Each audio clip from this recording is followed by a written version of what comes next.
Hi, welcome back to Organ Practice at St. Paul's.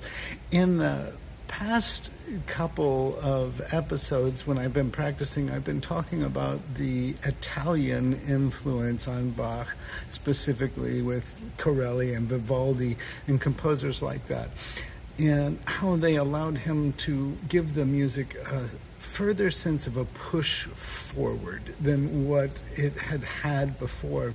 And I'm learning the Gigue Fugue by Bach right now, and it's a perfect chance to sort of show you what I mean by that instead of talking about it abstractly. So the Gigue Fugue has got this theme that goes like this.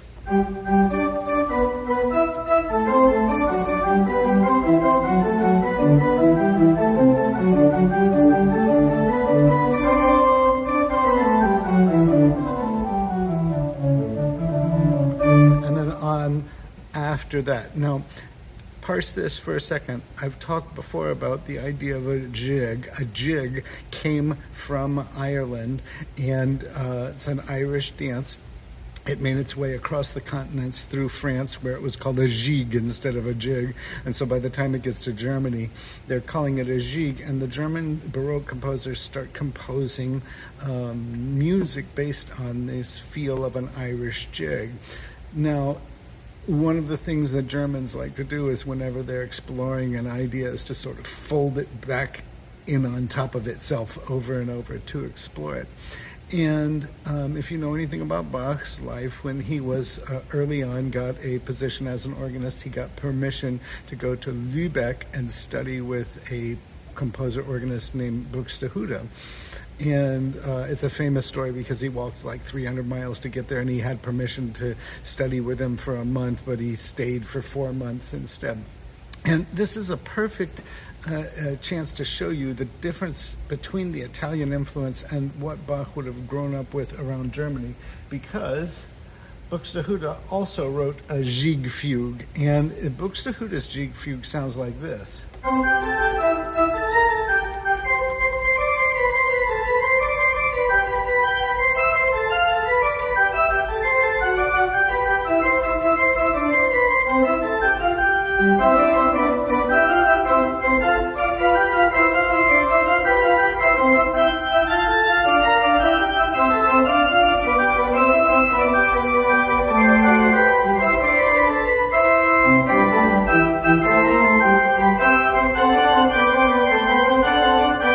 Fun, it's dancey, it's the same kind of theme on the surface that Bach's is, but how does Bach's fugue feel different when it goes? Well,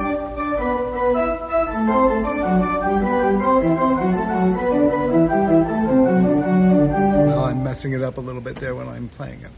Okay, the first thing to show you and the difference between the two of them is that in the Buxtehude fugue, we have a note that we wouldn't hear in Bach. That is, we have a B flat, which we wouldn't exactly hear. We're right on the edge of what we call the common practice or the tonal system. And Buxtehude is still doing that old thing where if I'm going to go up, then I can use a natural B flat, but if I'm going to head back down, I have to use a flattened B flat. Yeah, I'm not going to leave you there hanging on what we call the leading tone. I'm not going to play that note without going to this note. And so Buxtehude can't do his theme because it wouldn't sound right at that era. So he uses a B flat, and the result of that B flat coming in means we don't have quite as much forward motion. But the biggest difference between the two little Gigue fugues is when you think about what Vivaldi sounds like, what Corelli sounds like, it's those big circle of fifths progressions that wind up going, like.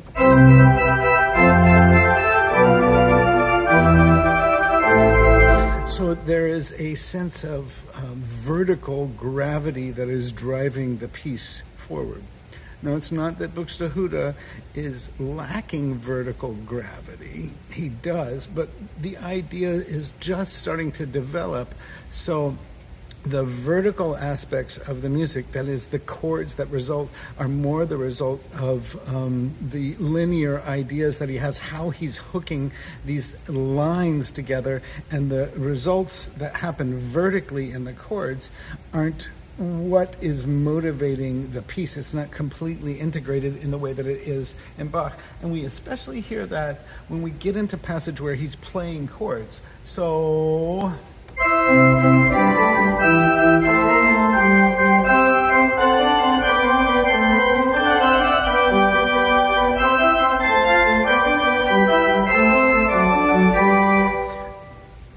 it's not that there isn't a chord progression. There is a chord progression happening. It's just not a long sustained chord progression. It's little bits of ideas. It's little 3 and 4 chord ideas that eventually go somewhere. It's not the long sustained passages. So that when I get to the Bach fugue, and I'm playing through it, we get this sense that there's a long line, that the vertical elements, the chords, and the horizontal elements are working together to push the music forward in a way that it can't happen in Buxtehude.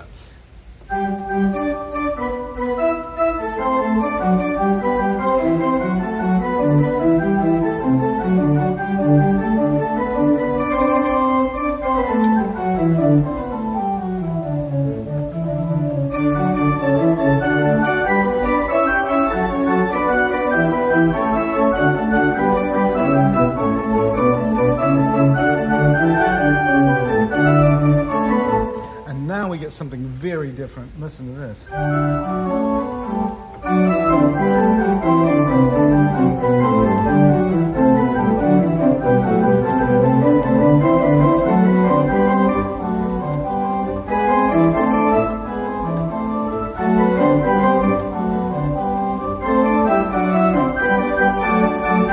then we're getting into the new idea again there.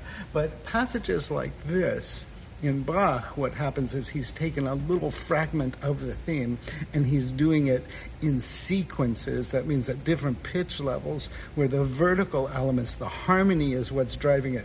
The horizontal lines are being controlled by the vertical gravity of the thing. So we get these repeated sequences.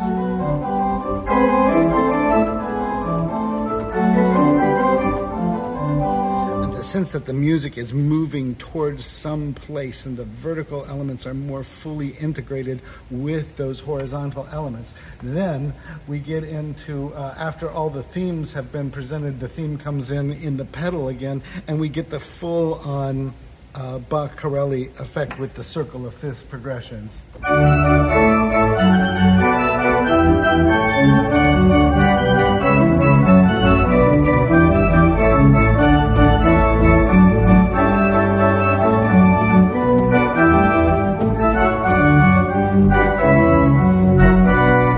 That sense of that we're doing that. I mean, that's the same thing as the Bach and Corelli when we're getting. And the big difference there is that Bach is using little elements of the theme. So he's combined that German fugue, even the Gigue fugue tradition that he's gotten from Buxtehude, but he's integrated it with the gravitational pull of the new common practice system that was developing along those lines. But Buxtehude didn't have that same influence from Vivaldi and Corelli. Makes the thing have just more forward motion, more sense that we're heading towards goals, we're aiming towards different places, and it makes it for, in many ways, a more exciting experience, and ultimately it led to the ability to write longer and longer pieces to expand form. Okay, so that's all for today, and hopefully see you next time. Thanks.